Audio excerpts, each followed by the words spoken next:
With me now is one of the senators responsible for getting the oil ban legislation into the budget deal. You'll know it when I say it because he comes from the state of North Dakota, Senator John Hoeven. Senator, thank you for being here.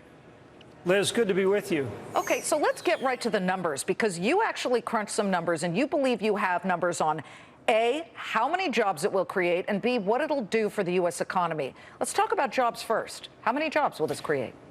Well, there's industry studies out there that show that by 2030, lifting the oil export ban will generate another $750 billion in new investment and more than 400,000 jobs. And those are some of the lower end estimates. Other estimates are even higher.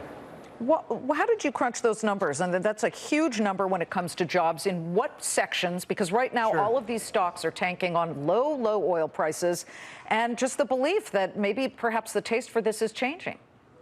Well, in energy and related fields, so everything from equipment to petrochemicals to a whole range of industry sectors. Remember, energy is a foundational industry, and those numbers come from, in this case, IHS, but there's been other studies by Harvard Business School, by Brookings Institute, by the Department of Energy's Energy Information Administration, and that's the point. There's a lot of information out there that shows lifting this oil export ban will be good for economic growth, for job creation, and really for national security through more energy security in our country. Well, let's also bring up the fact that Ukraine has to buy all of its energy from a very hostile resource, and that would be Russia. Maybe this just X's out that requirement, and perhaps a lot of countries who would love to buy from a friendlier nation like the U.S. will then buy that. Have you thought about that?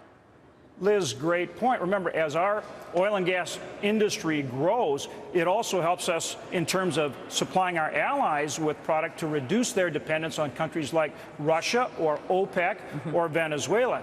And the consumer benefits at the pump because more supply means lower prices at the pump over the long term for our consumers. So it's about energy security for us here at home, but also helps our allies. Well, it's great. $2 a gallon for people. I love filling up these days because it doesn't hurt the wallet as much. Let me just quickly play devil's advocate here, Senator. Sure. We are drawing down a valuable commodity that not every country in the world has.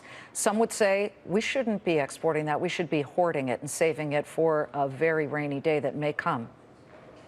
Great question, Liz, but just the opposite is true. If we don't allow our industry to compete, it will shrink. We're fighting for market share right now with countries like OPEC that are trying to reassert their dominance. If they put our industry out of business, then they're back in the driver's seat and they raise prices on our consumers. And what we're finding as we develop new technologies, that investment in that new technology and deploying those new technologies is producing more energy than ever before, and we're finding more energy here at home, and we're producing it with better environmental stewardship. We've got to go, but I want to quickly ask you, are you a guy coming from North Dakota where there's a lot of fracking? Do you hate the idea of people driving electrical vehicles?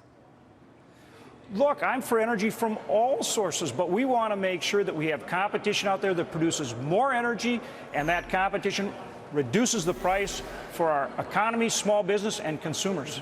Senator, happy holidays. Thanks so much for joining us. Thanks, Liz. Merry Christmas. And thank you. John Hoeven is the senator from North Dakota.